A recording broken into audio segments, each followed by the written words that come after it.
नजर नजर मिलिए जानो दिल के नजराने, जानो दिल के नजराने। तवाफ शम्मा को फिर आ गए हैं परवाने, आ गए। Bismillahirrahmanirrahim. Assalamualaikum warahmatullahi wabarakatuh. Waalaikumsalam. Asyhadu an la ilaha illallah wahdahu la syarika lah wa asyhadu anna Muhammadan abduhu wa rasuluh. Amma ba'du, fa'udzu billahi minasyaitonir rajim. Bismillahirrahmanirrahim. Alhamdulillah, kita berjumpa kembali di dalam acara tarbiyat rutin saat ini. Mudah-mudahan kita semua diberikan taufik hidayah kesehatan oleh Allah Subhanahu wa taala sehingga kita bisa terus beraktivitas ya dalam keadaan sehat walafiat. Di dalam kesempatan kali ini kita akan mencoba mengkaji ya tema tentang sholat ya. Di dalam Al-Qur'an ya, dari surah Al-Ma'un ayat ke-6 dan ayat ke-5 dan ke-6 ya, Allah Ta'ala berfirman, A'udzubillahi minasyaitonirrajim, fawailul lil musallin allazina hum an sholatihim sahun, yang artinya maka celakalah bagi orang yang sholat, yaitu yang lalai dalam sholatnya ya. Sholat bisa diartikan sebagai zikir kepada Allah ya. Ada sholat adalah sesuatu yang bila dikerjakan maka manusia dapat terhindar dari setiap perbuatan buruk dan hal yang tak bermalu ya, atau hal yang memalukan. Jadi di sini ya kita lihat bagaimana ya sholat itu sebagai zikir. Ada yang tahu artinya zikir itu apa? Tahira tahu? Zikir itu artinya mengingat ya. Jadi sholat sama dengan kita mengingat Allah ya, makanya sholat disebut zikrullah, zikir kepada Allah. Kita mengingat kepada Allah. Jadi dengan sholat itu kita mengingat kebesaran Allah, kita mengingat nikmat-nikmat yang Allah Subhanahu wa taala berikan kepada kita ya. Kemudian di dalam hadis ya, Nabi Muhammad Rasulullah SAW bersabda, Allah berfirman dalam hadis qudsi ya, aku adalah sahabat orang-orang yang mengingatku. Karenanya bila Allah menjadi sahabat seseorang yang sedang, itu berarti orang tersebut mampu melihat sahabatnya, yaitu Allah.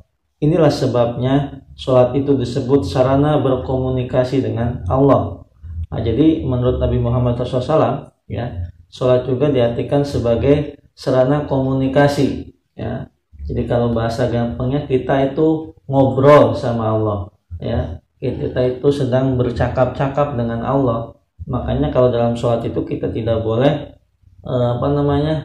berbicara, tidak boleh baca-baca yang lain, fokus dengan bacaan sholat ya, karena kita sedang ngobrol ya, sedang komunikasi dengan Allah Subhanahu wa taala.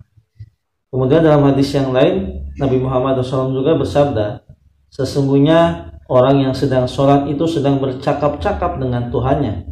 Oleh karena itu hendaklah ia memperhatikan apa yang sedang ia ucapkan terhadap Tuhannya. Nah, jadi sangat jelas lagi di hadis yang kedua ya, bahwa sholat itu seperti kita bercakap-cakap, seperti kita sedang ngobrol sama Allah Ta'ala.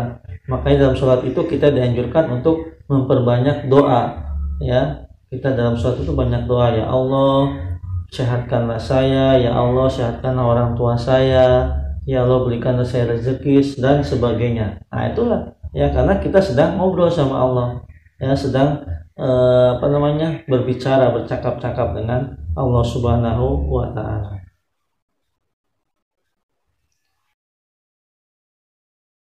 Kemudian ya, menurut Syekh Muhyiddin Ibnu Arabi rahmatullah alaihi ya berkata, siapa yang sholatnya sudah mencapai pada tingkatan melihat Allah Ta'ala, maka ia selalu menjadi imam dalam sholatnya. meskipun sholatnya sendirian, sebab para malaikat akan menjadi makmum di belakang orang yang sholat pada tingkatan ini. Nah, jadi Syekh Muhyiddin Ibnu Arabi mengatakan bahwa kalau ya seseorang itu ketika sholatnya sudah mampu melihat wujud Allah Ta'ala, dalam artian melihat kebesaran, melihat keagungan Allah Subhanahu Wa Ta'ala, maka dia akan menjadi imam dalam setiap sholatnya, walaupun sholatnya sendirian, karena malaikat-malaikat akan menjadi makmum ya bagi orang-orang yang tadi sholatnya sudah mencapai fanafilah, ya sudah mencapai derajat dia mampu menjadi sahabat Allah yang sejati.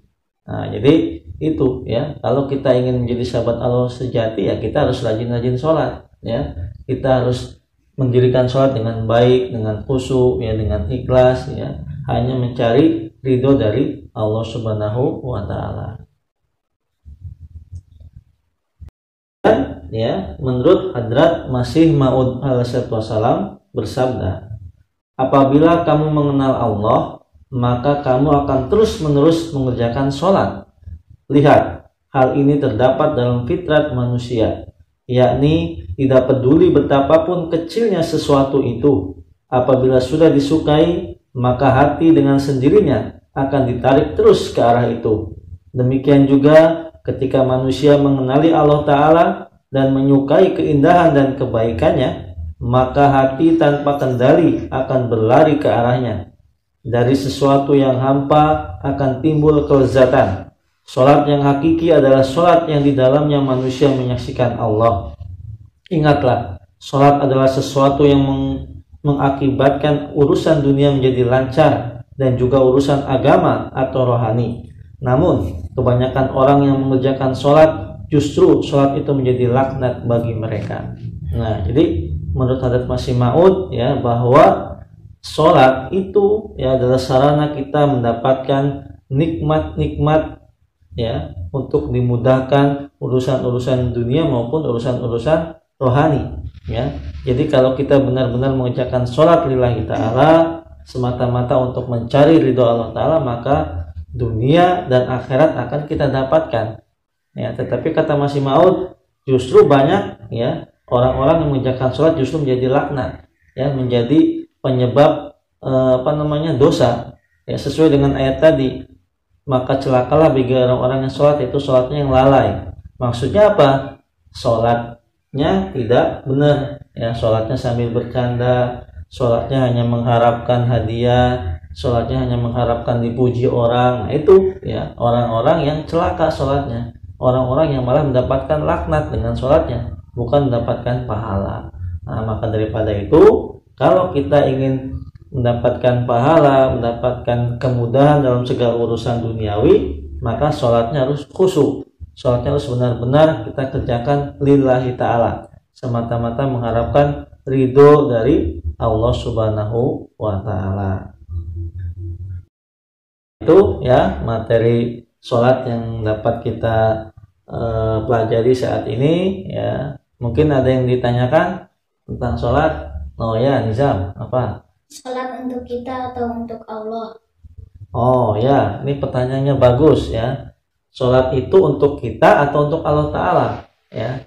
Nah, kalau secara kalau kita lihat dari Al-Quran ataupun hadis ya, juga sabda Masih Maud alaihi wasallam, maka yang dikatakan sholat itu adalah kebutuhan kita ya. Jadi sholat itu seperti kebutuhan rohani, sama seperti makan ya. Makan itu ya, kalau kita sehari 3 kali ya makan itu untuk tubuh ya, untuk jasmani, untuk badan kita. Kalau kita tidak makan maka akan lemes, malah bisa sakit ya, bahkan parah-parahnya kita bisa meninggal. Nah, sama dengan sholat. Sholat itu adalah makanan rohani kita, makanan jiwa kita. Kalau kita tidak sholat, maka rohani kita bisa lemes ya, bisa ngedrop baterainya kayak HP. Kalau nggak dicas akan ngedrop, habis baterainya. Nah, sholat juga seperti itu, seperti makanan rohani kita. Dengan sholat ya, rohani kita terisi ya, kita bisa sehat secara rohani ya. Nanti baterai kita pun akan full lagi, maka hubungan kita dengan Allah Ta'ala akan semakin kuat Nah, jadi sholat itu untuk kita sendiri sebenarnya. Allah nggak butuh sholat kita, ya. Kita mau sholat, mau enggak, ya, mau ibadah, mau enggak, Allah Ta'ala nggak butuh. Tetapi kita sendiri yang memerlukan sholat itu. Karena dengan sholat itu kita telah mencharger, ya, kita telah memberikan makan untuk rohani dan jiwa kita. Oke Nizam, paham ya? Nah, jadi mudah-mudahan ya dengan materi ini kita semakin meningkatkan semangat untuk sholat, ya. Tahira, Nizam, dan kita semua ya harus lebih semangat untuk sholat, karena sholat itu untuk diri kita sendiri, ya, untuk makanan rohani kita, agar rohani kita tetap sehat, ya, dan kita pun bisa terus mendapatkan nikmat rezeki, dimudahkan dalam urusan-urusan dunia maupun akhirat oleh Allah Subhanahu wa Ta'ala.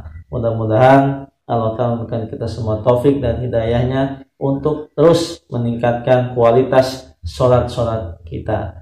Wa khudawanan alhamdulillahirabbil alamin. Wassalamualaikum warahmatullahi wabarakatuh. नजर नजर में लिए जानो दिल के नजराने, जानो दिल के नजराने, जबी पे गर